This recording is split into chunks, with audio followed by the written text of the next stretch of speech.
And boom, baby. Welcome to the podcast. How's everyone doing? This is Draft Nights.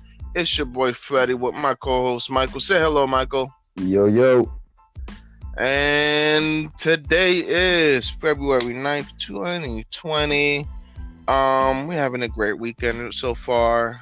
Today's Sunday. We have a lot of news for you guys today. We're going to talk about a little bit of the XFL. We're also going to talk about their scores and also the games coming up, as well as the team, what Michael thinks about the XFL, what I think about the XFL. We're also going to get into little NBA news, also a little bit of NFL news as well. So let's just jump right into it.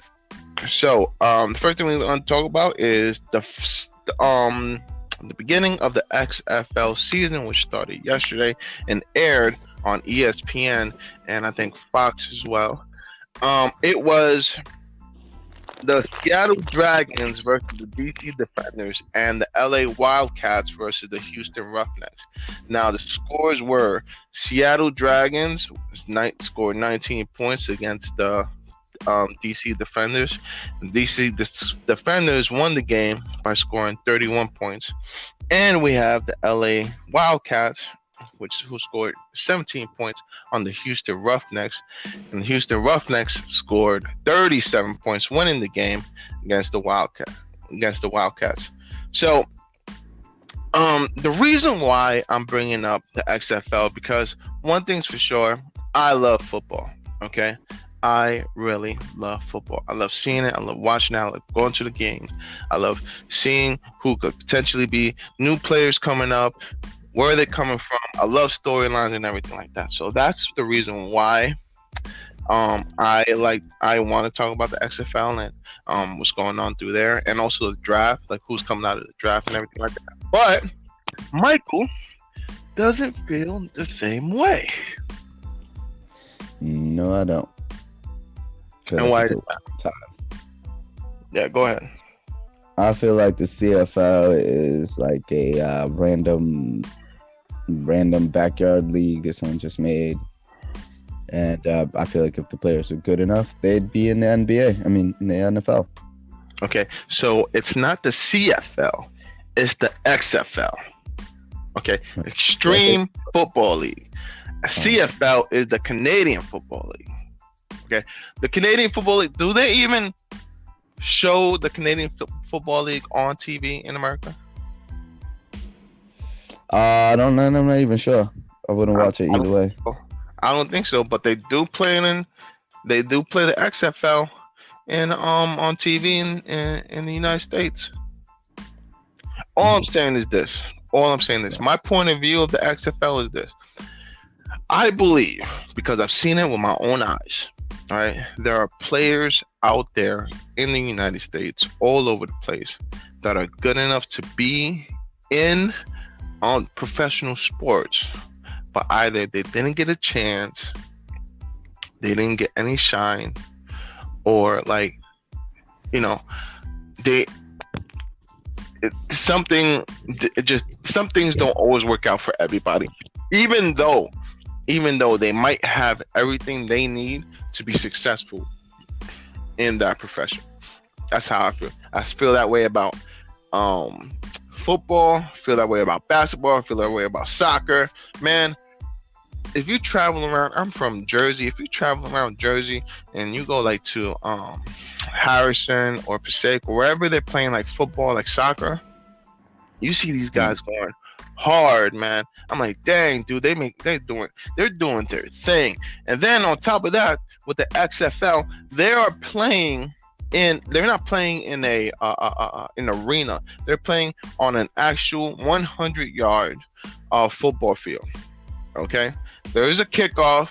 In the kickoff, they changed the rules. So instead of one team running the entire field to go tackle the kickoff returner, both teams meet at the 30-yard line and the 35-yard line, and from there, one team could defend, the other one could go after the the ball, kick returner, and their fourth, right? But everything else is the same. Everything else is the same, except for the instead of a 2-point conversion, it's a 1-point conversion. I don't know why, but that's how it is. But I really like watching the game yesterday and seeing the highlights. I saw some really good plays, man. I saw some defenders able to catch the ball. I saw some really nice tight passes. That's how I feel. I thought it was pretty exciting because I love to see sacks. I love to see great plays, and I like to see touchdowns and pick sixes and everything like that. Yeah, I guess I'm just not invested at all in it, so it's not really interesting to me. And also, I feel like I can just go to some, like around here, there's a couple teams that people play for. I think they're like, one of them's called like the Hurricanes and stuff like that. I'd rather go watch these guys play from around my city than to watch the XFL. That way, at least I know somebody and I can get interested in it, But I feel like the XFL, them guys that you might make a play or two, they might be making a play or two on guys that would never even step nowhere near a football field, an NFL field. I feel the opposite. I feel as though there are enough players in the XFL that could make an NFL team, as opposed to there being more than not making an NFL team. I think there's players on that. I think that if they could, they would die to be on an NFL team, because that's where the money is. So yeah, that's where the money is. But how many people? Not everybody always gets their shots. There's only so many. There's only a limited amount of places in the NFL, right. So they make this like secondary league for people that aren't as good, and I'm not watching a B league. It's like I'll watch it. Just like I watched the G League in the NBA. Okay, but so do you think that the draft is? What do you think of what do you think of college football? College football? Football's good. College football is good. Okay, so college football is good, but the XFL can't be good. Yeah. I'm not saying it can't be good. I'm just saying a lot of those guys are probably never going to be good. So what should we do? In college football, you have a very good chance of finding the next best player. So what about those guys that put themselves on the draft and never got picked up for whatever reason? Have you ever heard of the college too? What's it called? Undrafted players. Yep. Have you ever heard of that concept? Of course. Okay. So what if an undrafted players could show their skills on the XFL? Right, bro. You keep saying that shit, but they're doing it against bums. So they're not really showing their skills. Not all of them belong in the NFL, wouldn't you say? I think more than not belong in the NFL. I think that's bullshit. I think that's complete BS, because there's a lot of guys in the NFL right now. There's a lot of teams in the NFL. There's a lot of teams in the NFL right now that need a lot of different positions. And if it was like that, they'd be making it. They'd be in there. Are there NFL players that are bums that shouldn't belong there? They don't play though, and they're probably belong there or not? And they're probably better than the guys in the XFL. So yeah, they belong there. They belong on the bench. They belong on the bench. How do you know that? Hold on. How do you know that if you never see them play? Because I know that what goes into scouting and what goes into actually making an NFL team. So those scouts and those coaches are always right when it comes to the players that they pick up. No, they're not always right. All right, that's my point right there. But you keep saying that these guys are nice, but you don't know. I think there are more nice players. I think there are more nice players that are playing in the XFL that you actually. Okay. How do you know that? Because I'm watching them play against other people that are not in the NFL. So you're watching them play against other people that are not as good. So yeah, they could look good, but they're playing against people that are not good. So they make them look better. All right, so let me ask you this.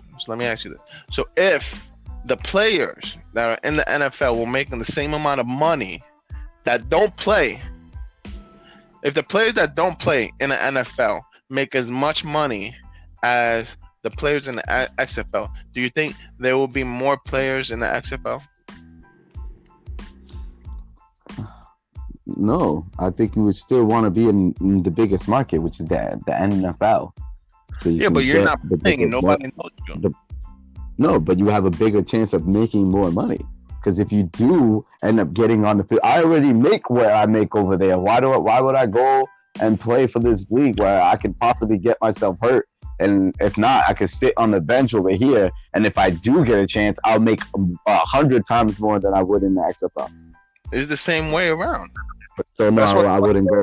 I wouldn't play in the XFL if I wasn't. If I was on the bench in the NFL, I wouldn't go play in the XFL for the same amount of money I'm getting paid to be on the bench in the NFL. On top of which, I get to say I'm in the NFL, not the XFL. Well, then you're never gonna get a shot, man. At least with this, at least with XFL, at least with XFL, bro. At least with XFL, you're showcasing your skills. I believe that if you're in the XFL, you're showcasing your skills. At least you have something. I believe that in NFL, you're showcasing your skills as well. You're just not just showcasing to everyone on a nightly basis, but you're showcasing your skills to your team. Your team doesn't believe in you, then that's just what it is. It happens. Do you think that if you were a wide receiver, right? But you went to try out for the Kansas City Chiefs, but you're not gonna freaking outrun or outplay Tyreek Hill or Sammy Watkins. You're not. You said? Yeah, you're not. So you're not as good. But you might be. No, you might be good. All right. Who's better? Who's better? Hold on. Tyreek Hill or Odell Beckham? Tyreek Hill. Okay, so if Odell Beckham was on, Odell Beckham was on the bench, Odell Beckham is better. I'm kidding. I was kidding about the Tyreek Hill thing. You think Odell Beckham is better than Tyreek Hill? Odell Beckham is way better than Tyreek Hill. Tyreek Hill is fast. Tyreek Hill is fast. Don't get me wrong, but Odell Beckham is fast as well, and he can catch the ball in. He's not faster than way more. No, I didn't say he was faster than Tyreek Hill. I said he was fast as well. Like, he is also fast too. He's not a slow runner. How many drop balls you think? How many drop balls you think? How many drop? How are we going to rate or grade these wide receivers? Like, how can you tell if one is better than the other? Like, what is the criteria? I can tell you that Odell Beckham in his first 3 years had the best first 3 years of any wide receiver ever. And that means that he's good. Okay. I don't have another and. That's it. Drop the mic. That's it. Yeah, that's it. I dropped the mic. Tyreek Hill didn't have the stats that he has had in his first 3 years, which makes him a very good wide receiver. I don't know why we're debating this. How you spell Tyreek Hill? It'll come up. Just try it. Oh, okay. I just found it. I want to see how many fucking years this guy been in the league so far. Probably like 4. Maybe 5. He's 25 right now. Yeah, he got into the league at 26. This guy is a Super Bowl champion now, a 4-time Pro Bowl, 4 times since he was a Pro Bowler as soon as he joined the league. 2-time first team All Pro, 2016 and 2018. He's he made the all rookie team. What is it? PFWA, Professional Football Writers Association all rookie team. Okay. We got two. All right. Now let's see Odell Beckham. Yeah, I don't know what you're doing right now, but Odell Beckham's gonna have way better stats than Tyreek Hill. Let's see, sir.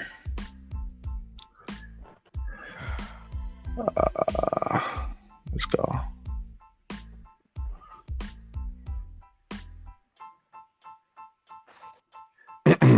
No, you see, Odell Beckham joined the league 2 years before Tyreek Hill did. Right. But he's a 3-time Pro Bowler. Tyreek Hill's a 4-time Pro Bowler. 2-time second team All Pro. Tyreek Hill. Can I say one thing though? The Pro Bowler thing doesn't really equate because he's been playing with the Browns and he was playing with an Eli Manning that was trash.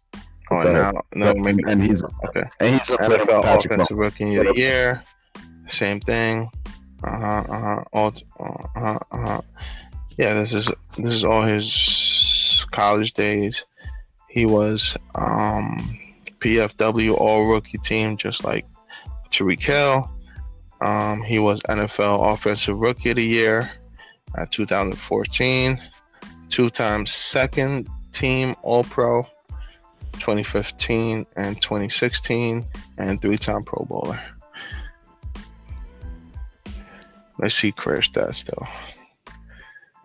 Yeah, because he's played like 2 more years more. Receiving touchdowns 48, passing touchdowns what? 2? Yeah, he has 2 passing touchdowns, right? Tyreek Hill in only 4 years has 41 total touchdowns. And Odell Beckham has 48. So they're they're super close to each other. But you also gotta understand that he's been playing with terrible quarterbacks. All right. Patrick Mahomes. Yeah. Yeah. He's been playing with like the best quarterback of all time right now, and this dude's been playing with freaking Eli and what's his freaking name? I don't even know his name right now. All I'm saying is, I think Tyreek Hill is better than Odell Beckham. That's just my view. Right. That's just my opinion. Yeah. I would take. Who would you take? Who would you take? Tyreek Hill or Odell Beckham in the draft? I already told you who I would take. Of course, without a shadow of a doubt, I'm taking Odell Beckham. But I think I would win that team, bro. Because he's playing with Patrick Mahomes. All right. Let me take that back. No. If you're talking about if he's playing with Patrick Mahomes, maybe I'll take Tyreek Hill. But if because this dude's playing with same quarterback. No, I'll take Odell Beckham. All day I'll take Odell Beckham. Odell Beckham. I'll take Tyreek. Hands down. And I'll take Tyreek. But there's no stats to say this, that you're proving this. How are you? I don't understand how you. It was drop passes that Odell Beckham did that costed the Giants to enter the playoffs. Right. It was a playoffs game. He had drop passes it was on him to win the game, to catch the ball. He dropped them. Tyreek Hill, nope, doesn't have that.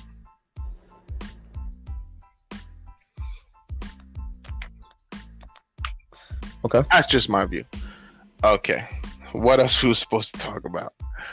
Oh, okay.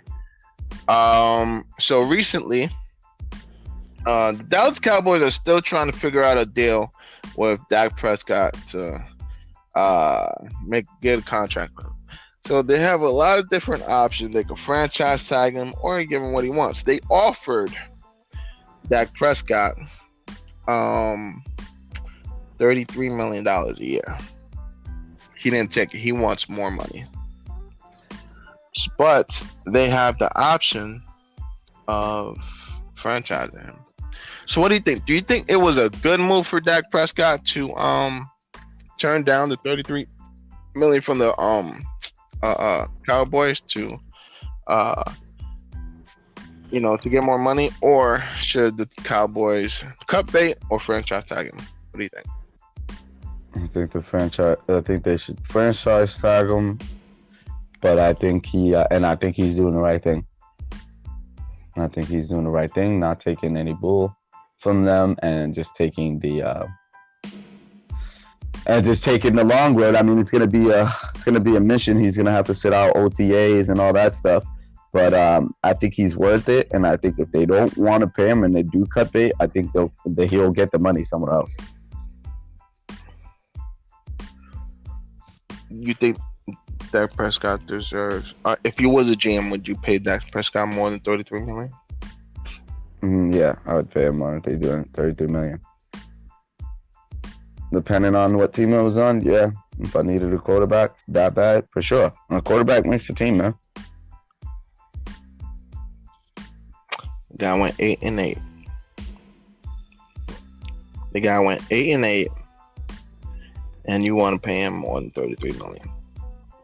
You also got to understand the coaching calls the plays, and he went 8-8, and then you got rid of the coach. Hold on. The head coach got fired, but the offensive coordinator who was calling the plays stayed. Right.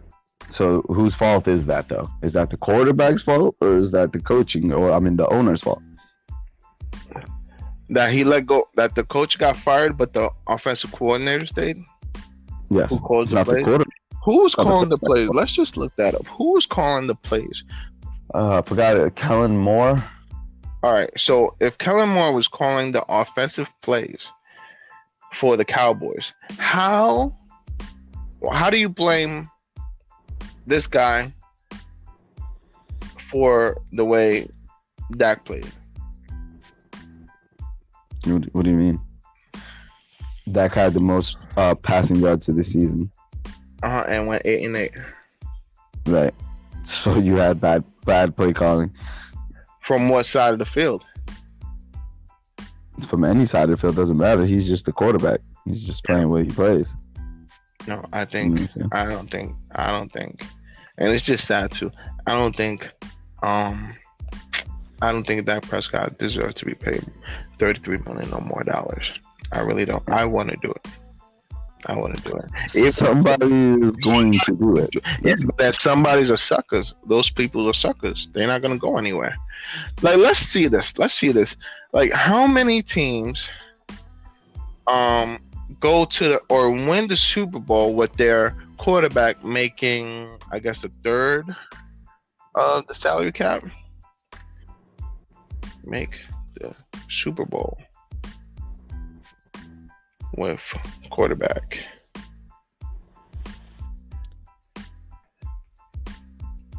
making most money. Let's go like that.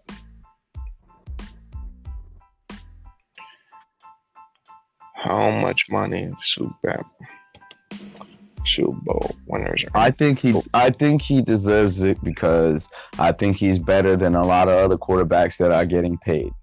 As of right now, I think he's better than Carson Wentz.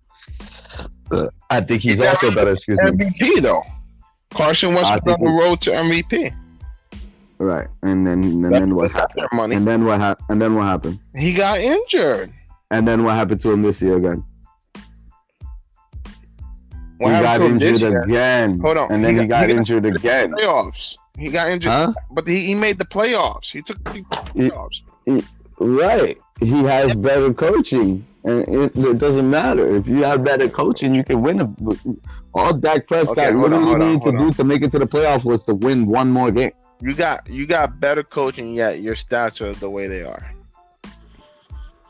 What? How do we have better coaching? I don't even say it. What? I just said they have better coaching. The Eagles have better coaching, but yet Dak Prescott's stats are the way they are. Right. Come on, bro. What are you saying? I don't believe it. What do you say? I don't agree. I know it's tough. It's tough for me to explain it to the layman's, but listen, just like Kyle Shanahan was a terrible coach in the Super Bowl, right? They both had similar. As far as their offenses, they both had similar yards, right? But who won the game? Who had similar yards? Who had the more points in the Super Bowl? They had similar yards. They're both teams. Okay, now we're gonna have to look that up. They had similar yards. They were actually up and they were winning in the fourth quarter. But what happened? Bad coaching happened. And that's why. Bad play calling happened. Bad play calling happened. And who calls the plays? Matter of fact, not even that. I won't even say bad play calling happened because you should hold on. Even though you should have run the ball, especially 2 and 5 against the what's it called? Against the Kansas City Chiefs, who were like 26 in the run. This guy hold on. What the hell is his name? Jimmy Garoppolo. He was throwing the ball well. It's just that if you pressure him, I don't care how well he's throwing the ball. If it's time to run the ball, I understand, but I don't care how well he was throwing the ball. If it's time to kill the clock and get out of here and win, it's time to run the ball. Doesn't matter how well you were throwing the ball. You're risking it. That's a risk, an unnecessary risk. Well, I think this running the ball, not as much of a risk at all. Well, they did stop him a bunch of times. Yeah, but the time that they took the ball back from them and scored that last time, if Jimmy G about 6 minutes and 13 seconds, if Jimmy G took the ball back. If Jimmy Garoppolo would have made a couple of plays, passing plays, no, it would have said, "Let's run it one more time." They ran once with 6 minutes to go. Ran once. Yeah. 5-yard rushing. They got 5 yards on that play. Then threw it twice. If they would have ran it one more time, who knows? They would have got. They were out. The dude Williams. No, I'm sorry. The team itself. I'm not sure if it was just Williams or if it was the team. I'm sorry, not Williams. Mozart. Yeah. I'm not sure if there was just the team, because they have a committee full of running backs, or if it was just him. But they were averaging 6.2 yards per carry. That is true. As a running back team. So you're telling me you're averaging 6 yards and you ran the first time and it was 5 yards? Why wouldn't you run the second time and get a first down? It's not guaranteed. No, but it's not. But it's not guaranteed that you're going to make the pass. What's more guaranteed is the average that you've been getting. You've been getting on average 6.2 yards per carry. That's more guaranteed than saying, okay, I'm going to pass the ball, something you haven't really been doing the whole game. Yeah, they have. They've been mixing in a lot. They've been mixing in a lot, but it wasn't really successful. They didn't really have a successful pass game during that playoffs. During that Super Bowl, you mean? The Super Bowl. Check right now. He was 64.5% in his throws, 219 yards, averaging 7.1 yards per throw. Right. That's better than 6. That's better than 6. He got sacked 9 times? No. He got sacked once. No, he got rushed 9 times. Now it's better than 6, right? Yeah. You said? Yeah. Okay. So what? But so he just No. Look, Go ahead. You even know what happened at the end of the game, but you're still saying that they should have did what they did. I don't understand. No, what I'm saying is it was a balanced. It was a balanced game for the 49ers. It was a balanced game. They passed the ball more than they ran it. So right there, it wasn't even balanced. Because it was working. It wasn't working though. Dude, It there was wasn't. game. There was Jimmy Garoppolo 64.5. Their running game was working though. 6.2 yards per carry. That's working. Yeah, that's. Oh, wait, first of all, hold on. They ran the ball. Give me a second. Mostert ran the ball only 12 times. Then Deebo Samuel ran the ball 3 times, and running back Tevin Coleman ran the ball 5 times. So in total, and then Jimmy Garoppolo ran the ball for only 2 yards, though. Wasn't that much. So let me see. 5, 8, 20 times. 20 times. And they passed the ball 20 times. So it was that's what I'm telling you. It was a well-balanced offense, man. Oh, no. They did not. They passed the ball more times, like 30 times. 31 times. They passed the ball 31 times, but they completed 20. And they ran it 20 times. So you're telling me that out of 20 runs, you were getting 6 point something yards for each of those runs, or on average, and the ball, and then on passing was 7.1. And on top of that, you only ran it 20 times when you're a running freaking team. They're a balanced team. Bad coaching. They're a balanced team. No, they're not a balanced team, bro. They're a running team.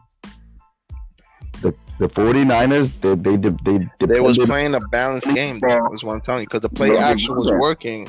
The play action was working. It was literally, it was, and then that's what I'm telling you. And that's what I'm telling you, that they stopped and they started throwing the ball, and that's where bad coaching came into effect. He wasn't coaching the whole game. He didn't coach the whole game bad. No, he did a pretty good job actually. What he was supposed to do. He ran the ball, and he played defense, really good defense too. I think Jimmy G made a couple of bad passes. That's why it ended up that way. Right. But I think Jimmy G should have never been put in that position to pass the ball. That's what I'm saying. If you're a quarterback, you need to pass the ball sometimes. No, you don't. Not all the time. I said sometimes. Yeah, not in that situation.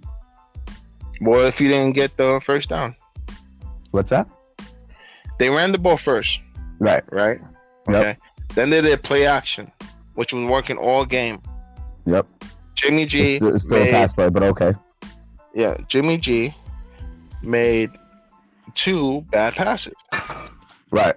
And he should have never been asked to make those passes. They should have been run plays, because you need time off the clock. You have a decent football team. Do you think Kansas City was expecting a run play, or do you think they were expecting a pass play? I think no. I'm sorry. How about I take this back? I know that Kansas City's the defensive tackle, forgot his name, but he specifically said, "Thank God that they stopped running the ball." Yeah. So the defense from Kansas City is saying, no matter, we even if they ran it, I was happy that they stopped running it, because we didn't know if we were going to be able to stop them. They hadn't been stopping them the whole game. Yeah, but that's not my question though. My question was, do you think Kansas City was expecting a run, or was they expecting a pass? My answer to that was that it doesn't matter if they were expecting a run. It doesn't matter. If you knew what I was going to do before I did it, then you have an advantage. Yeah, you have a slight advantage, but the advantage still goes to the clock. You're not understanding what I'm trying to say. I do understand what you're saying, but I'm only 47 seconds on that drive. I know 37 seconds. I know that, but I understand the thought process. Is what I'm trying to tell you. I understand the thought process. No, you don't. You don't understand it after you lose your first Super Bowl on the same leg. You died on the same fucking. I think you're salty because he was your. No, I lost the same way. I think plenty of people have made this mistake, just like Seattle with Russell Wilson trying to throw the ball instead of running it, even though beast mode has been beasting all over the Patriots the whole game. No, it's the same. It's the same thing. It's because you're on the 1 yard line. You're on the 1 yard line. It doesn't matter though. You still needed to run the ball though. It doesn't matter. No, I understand the thought process. Yeah, and Everything it was wrong. Everything, no. Everything was indicating. Everything was indicating that San Francisco was going to run the ball. Right, and everything was indicating that San Francisco was good at running the ball and was successful in running the ball. So why are we going to change that? Well, they weren't successful in running the ball because if so, they were. They just stopped doing it. In the whole entire fourth quarter, bro, they didn't score any points. They didn't. Yeah, they didn't. No, they did not, because he started playing like an idiot. You're not gonna tell me that you're gonna do play action and then it doesn't work, and now we're just gonna throw the ball. Doesn't make sense. Yeah, if you're on 3rd down and 5, you have to throw the ball. You have to throw the ball. No, you don't. You don't have to throw the ball. All right, then what if you? All right, then you don't. What if you don't? And I've actually was wrong about that stat. It was actually 6.4 yards per carry. Okay, they still threw the ball, averaging 7.1 yards. It's still more yards. Right, they still throw it and get more yards. They get just a little bit more yards, but how many did he miss? How many passes did he miss? That was on Jimmy G. That was on Jimmy Garoppolo. All right. I'm not talking about the quarterback Jimmy G. I'm talking about the specifics of it. Listen, the quarterback is not throwing the ball well. He's already missed a bunch of passes. Why are we gonna chance it instead of even if we don't get this first down, we still took more than 47 seconds off the clock. I just don't understand it. I have a question. It doesn't make football sense. So let's say this. So my question is this now. So now you're in 3rd down because Jimmy G missed the pass or whatever, right? So now you're at 3rd and 5, right? I wouldn't have thrown it on 3rd down, on 2nd down, but okay. All right, but you're already in this situation. So I guess. Down and 5. I wouldn't have been in that situation, but okay. Okay. So you're in 3rd down and 5. Do you run the ball or do you pass the ball? In 3rd down and 5, I think you fucking put yourself in a position where now you have to. But I think on 2nd down, I think on 2nd down you could have ran the ball again. Okay. Now what? All right. You could have ran the ball when you got 5 yards off your first rush. You should have came right back with another rushing play. Okay, I understand what you're saying. What I'm trying to explain to you is, and then wouldn't it make it easier for you to do maybe, because it was 5 yards, right? If you ran it again, I'm sure you're getting 2 or 3 yards off a running play, even if you don't get the whole 5. I'm sure you will. But you're averaging 6 point something. What we do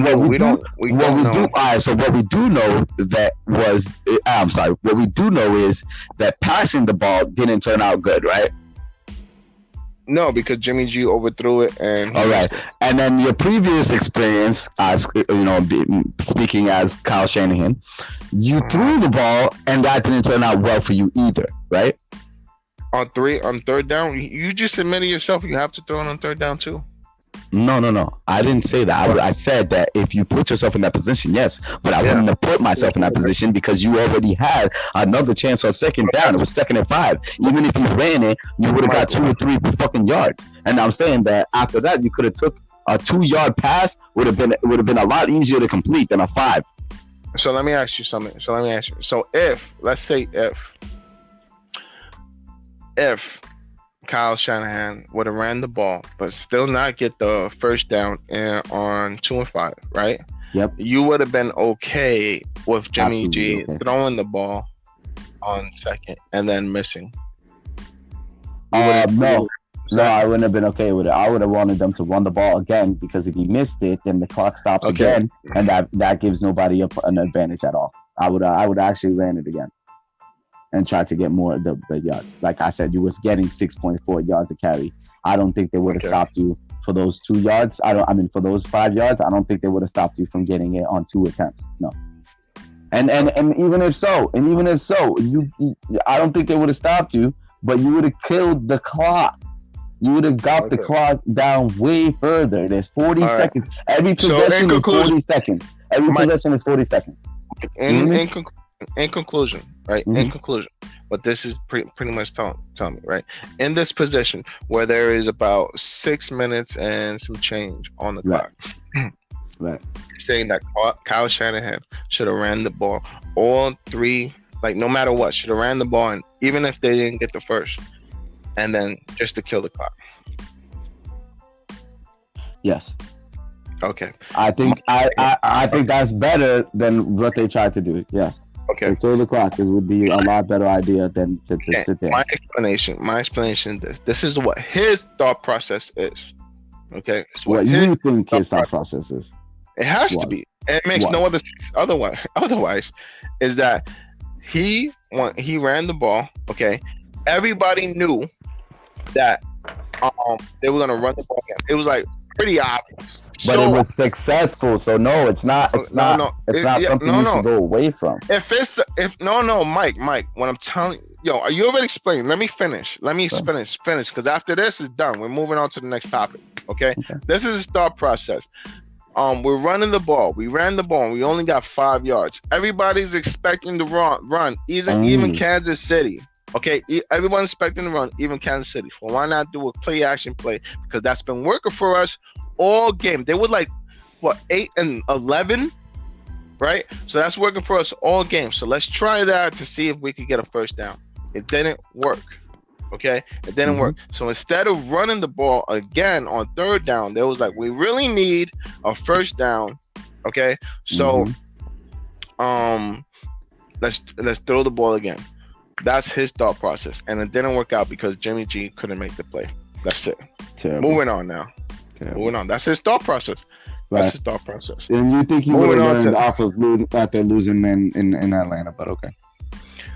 Well, you had Matt Ryan was like the MVP of the league that year. So and now you got Jimmy G that isn't, but okay. You don't want to give the MVP of the league the ball. I get you. I understand, man. Okay. You don't want him to make the pass in the Super Bowl. I get it. I totally understand that. Yeah, no, I don't care about MVP of the league. That doesn't make any sense. None of that matters if you don't win the Super Bowl. Who even knows that like in another year or two, who's even gonna know about Matt Ryan being the MVP of that year? No one's gonna give a shit. They're gonna know. They would have known if Atlanta won the Super Bowl. Yeah. Kyle Shanahan decided to put the ball in the hands of the MVP of that year instead of the running back. And it turned out to be a terrible idea. I'm telling you.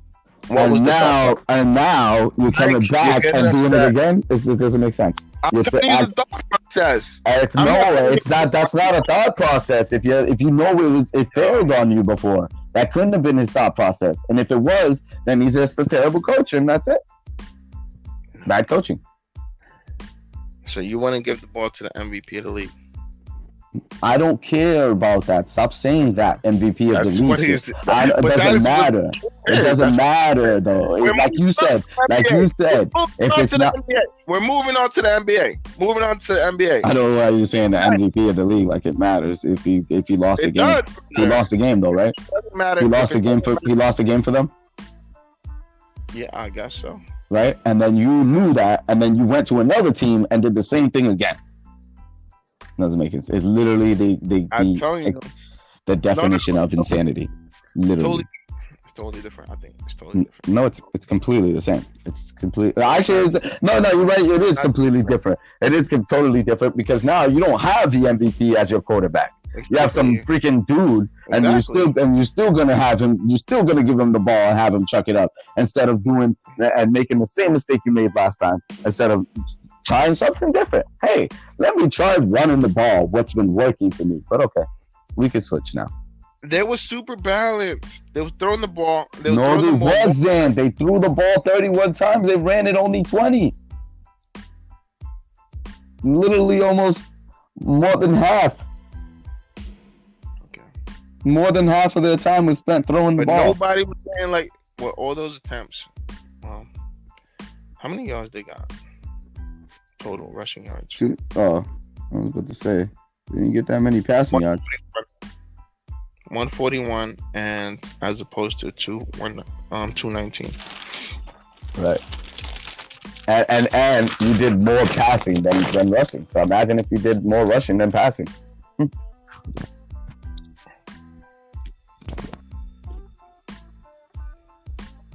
Agreed. I'll give you that one. I'll give you that. They were really having more success running the ball. Well, it says that, but then you have 64.5% passing percentage for Jimmy G. Right. What that mean? That means more than half of the time he was making a completion. Right. So now, more than half the time he was making a completion, right? Yeah. So that's like you said, 67%. I do not like those odds.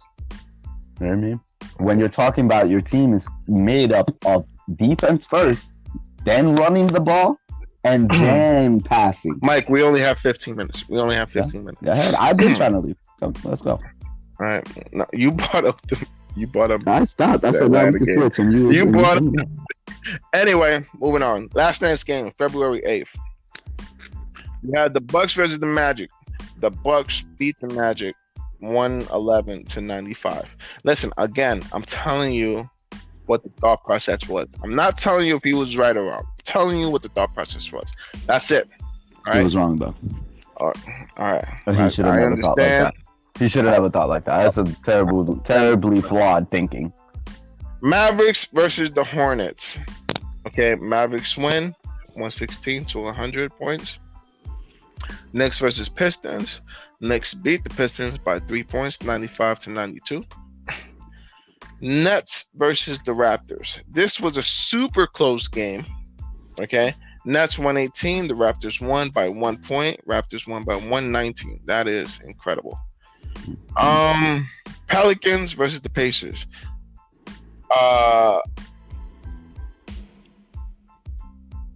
This game was 124 to the Pelicans and as to 117 the Pacers. I mean, Zion is making a humongous difference on this team. It is crazy how this guy's just a rookie and he's already killing it, man. All right, now the most shocking game last night. Clippers versus Timberwolves. After the Timberwolves just gave up Andrew Wiggins, traded him to the Golden State Warriors. Clippers 115, Timberwolves 142. We're gonna talk about that game in a little bit, man. That is insane. Now, talking about the Warriors, there was the Lakers versus the Warriors. Lakers beat the Warriors, but only by 5 points. Surprisingly, 125-120. That's a game we could talk about a little bit. Then we have the Nuggets versus the Sun, 117-108, and then the Spurs versus the Kings. Sacramento Kings, you think they're coming back up, man? The Spurs scored 102, and then the Kings scored 122. What do you think of that, man? You think that the Kings are gonna come back to relevance or not? I think the Kings, yeah, they will. They have a pretty good young squad. They're 21 of 31, and they're 11-15 at home. That's interesting. All right, so what are we gonna talk about? You want to talk about the Clippers? Better than Golden State. Or Golden State is 12-41. Jesus. Mm-hmm. I think everybody on that team is injured. Like, I know. I don't understand why they traded for Wiggins. Oh no, they got draft picks. That's why. Yeah, they got draft picks as well. He actually had a really good game, man. He was 8 for 12, shooting from the field goal. We're talking about the Laker game right now. Yeah, I'm talking about Wiggins. Okay. He was 3 for 4 from the 3. Actually, 5 for 9 from free throw as well. He had a really good game, man. 5 steals. Andrew Wiggins. 5 steals. Yeah, that's pretty good. Oh, wait a second. 5 steals. Holy snap. We're talking about the Lakers game. Give me a second here. That's pretty good, man. That's pretty good. He probably had the best game all around. He had the best game. He was the best player on the floor last night. Yeah. Okay. Curry didn't play though. Neither did obviously. Curry's still going through it. Hand injury. And Green, Wiggins 24. Draymond Green has some like tightness to his back, I guess, lower back, so he didn't play either. Well, Anthony Davis scored was 27 with 10 rebounds and 4 assists and 3 steals. So I think the best player on the floor that night had to be Anthony Davis. And that's where you're wrong, buddy. How? Because LeBron had 22, 11 assists and 8 rebounds. Yeah, but Anthony Davis had 10 rebounds and 27 points. Right. And 3 steals. LeBron only had 1. Right, but assists mean a lot. And his plus minus was better than Anthony Davis. He had 6 plus minus. Anthony Davis 4 plus minus. But then you want to say that the plus minuses, you got a plus over here with two players, Green and Bradley. Bradley, who scored 21 points and had. To be honest, he might have had one of the best games. He might have had one of the best games. He was shooting well. How many players on the Warriors had double digit games? I'm gonna check how many players on the Lakers had double digit games. Got 1, 2, 3, 4, 5, 6, 7. So 7 players on the Lakers had double digit games. And 4 on the Warriors. Who is this Chris person? I'm Chris, 26 points. Yeah, he's a power forward. He got 9 rebounds. Marquise Chris. He got 2 blocks, 1 steal. His plus minus is -7. Jesus, how you have -7 but you scored 26 points, bro? Yeah, I mean you were not a real good team player out there. Dang, bro. Getting no type of respect out here. You got Poe over here scoring 19 points. But you're not gonna beat the Lakers if they're shooting almost 50%. You know. Are they shooting mostly 50%? Yeah. Yeah, 52 point. Well, they both got 52.4, and then you got 51.7. But their 3-pointers, Lakers made way more 3-pointers, man. They went 48.3% versus the Golden State 40%, right? And look at their free throws. That's crazy. Lakers only made 14 out of 29. So that didn't make the difference. So what made the difference in the game? The free throws. By the way, the free throws were 25 for 15. Whoa.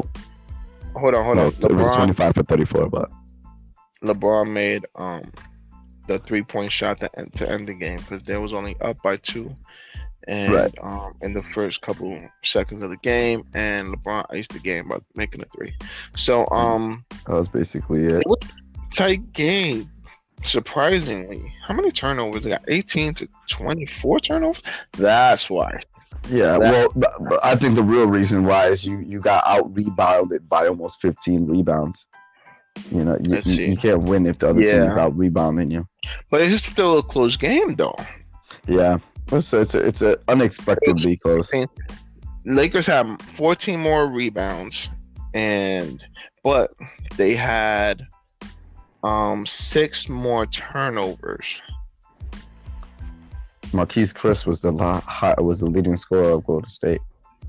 But then again, no one was in. There was no Draymond, no Clay, no Steph. So yeah, that's true too. I don't know why the Lakers are even that close. Yeah, exactly. That's what I'm saying. Lakers should have stopped them. Lakers should have blew them out of the water. Yeah. So it was the score started with Golden State. I'm gonna read Golden State's scores throughout the quarters, and then you read the Lakers. Okay. Actually, you'd have to read them all. Okay. First quarter, Lakers scored 33 to 25. Second quarter, Golden State scored actually Lakers one more point, 34-33. Third quarter, Lakers scored 30 points. Golden State scored 25 points in third quarter, and then fourth quarter, Lakers scored 29 points, and Golden State scored 36 points. This game was pretty close. I mean, it shouldn't have been closest with as many. How many assists did the 31-29? They had Golden State Warriors had 2 more assists than the thing. So we should switch to the Clippers game, bro. Yeah. All right, so Clippers. Let's go. Yeah. All right, the Clippers, 142 loss to the Minnesota Timberwolves. I mean, what is going on? And both Leonard and George played. So Clippers only scored 115. What is this all about? Nobody helped. Well, no, I can tell you right now. The Timberwolves scored 26 threes last night. They scored 26 threes? Yeah. Holy. Oh, yep, that would definitely do it. Yeah, 26 threes, and most of them came from, not most of them, seven of them came from this guy, Beasley. 7 came from Beasley. 7 threes, man. Beasley was taking threes, man. He was taking threes all game. He was 19. He was 8 for 19 as far as from the field. And then 7 from 13. Yeah, he was just chucking up threes, man. He was chucking up threes. And he was making them, man. Oh, he was making them. Coach was like, go ahead, boy. Go ahead, do your thing. Everybody was a plus in the Timberwolves. 12 plus 25 Wiggins. Towns plus 20 for McHalling. Whatever. His name. Plus 28 for Beasley and Okaji. Plus 22. Jesus Christ. McLaughlin? McLaughlin, that's what his name? Yeah, McLaughlin. Okay. Dude, Timberwolves, man. 1, 2, 3, 4, 5, 6, 7 players with double digits. And this, we're not talking about like 11 points. We're talking about above 14 points. All right.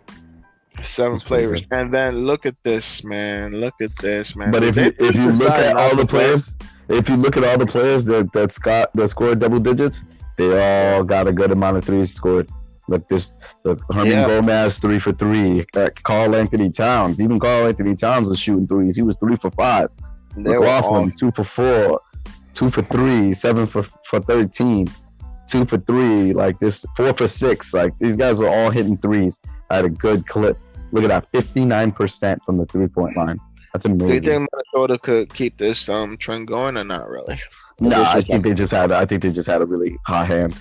They're 16 for 35 as their record, and the Clippers are 36 for 16, so they're like the opposite. They just decided not to play no outside defense. Yeah, pretty much. That's what it sounded like. And the Clippers, Leonard and only George showed up for this game, man. Leonard had 29 points and George had 21 points. Then nobody else pretty much showed up except for the bench. You got Harold and Motley, who scored 10 points and 11 points. But George needs to slow down. You can't miss 7 threes. You can't miss 7 threes. He was 1 for 8. He was 1 for 8 from the 3-point line. Like you need to make more than 1 out of 7. Into the hole, my guy. But he was taking it to the hole. He was 20. He was 8 for 20. He was taking it to the hole. I give him that. He had 4 free throws. He was trying. He was. Leonard 8 for 17. Well, Leonard's 1 point though. Leonard's gonna be a little bit better stat wise. He made 10 out of 11 free throws, so that's not bad. That's not bad. Hey, these 2 are the only ones that showed up pretty much. George was 5 rebounds, 2 assists, 3 steals, 2 blocks. He was all over the place on defense as well. I think they just took this game off, bro. I didn't think they took it seriously. Plus, the Timberwolves. They might. 16-35 team, bro. Let's just chill, bro. Yeah, but they should have chilled and won the game. At least 142. God damn. Yeah, I think it just got to a score and it was just like they were just too hot. They were just too. Like, you know what? That's good enough. Well, that concludes our episode. If you care at all about the XFL, the two games that are playing today at 2 o'clock and 5 o'clock, I think on ESPN and Fox.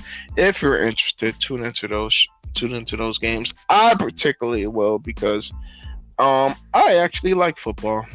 So no matter where it's playing at. And then with NFL or NBA, what's going on today? Yeah, 3:30. Yeah. Go ahead. You can say the NBA schedule. Yeah, we got the Celtics and the Thunder at 3:30. That will be on NBA TV, which I don't have, so I will not be watching that. We have the Knicks and the Hawks at 6 o'clock. We got another two games at 6 o'clock. The Bulls and the Sixers. That should be a really good one right there. We got the Grizzlies and the Wizards also at 6 o'clock. Then at 7, we have the Jazz. Yes, we have 3 games at 6 o'clock. And then we have at 7 o'clock, we have the Jazz and the Rockets. That's another really good game, too. It's going to be a decent game right there. Yeah, they're both 33. All right. Yeah, they have a pretty even record. Yeah, it's going to be a good game right there. Then you have 7:30, you have the Clippers and the Cavs. I would say the Clippers probably take that night off, too. Then at 9 o'clock, yeah. Then at 9 o'clock, you have the Heat and the Trailblazers. I think that's going to be a good game too. The Heat. Yeah, I think that's probably going to be. I think the Houston and the Utah Jazz is going to be a good game, and I think the Miami and Portland game is going to be a really good game. Just to say this, the over under, they have Portland winning with 5 points. And the Jazz and the Rockets game, they have the Rockets winning by 3.5 points. So 3.5 favorite to win. I really don't know about the Miami game, but I would agree with the Houston game. Even though Houston has no bigs. I don't know about what they're doing with that. All right, well, that concludes our show for today. February 9th, 2020. I had fun, man. Did you have fun, Mike? Yeah, man. It's starting to get a lot more relaxful. Not like a lot more feeling like I'm just talking. You know what I mean? Just talking to my cousin here, man. It's getting better, this podcast. Hopefully you guys appreciate it and think we're getting better as well. Yeah, this is how we usually talk to each other. Yes. That's why we started the podcast. Right. We may have ranted on for a little bit, but we're gonna try to stop that as much, not do it as much, unless you guys like it. If so, then we could be like Rod Parker and this guy from The Odd Couple of them, Chris Broussard. I'm just saying, yo. Anyway, I had a lot of fun today. I hope you guys got a lot of fun. I hope you guys tune into the next show. Favorite our stuff, like our stuff. Check us out on look us up on Facebook. We're on Spotify. Yep, and Spotify. Look us up on Facebook. Also look us up on Twitter. Just look up Draft Night, and you could respond to me and everything like that. So I just want to hear your thoughts and reach out to us, and we'll get back to you. So thanks for listening, you guys, and thanks, Mike, for coming on. No problem. And we're gonna see you guys next time. Have a good night, everybody. Later. Bye.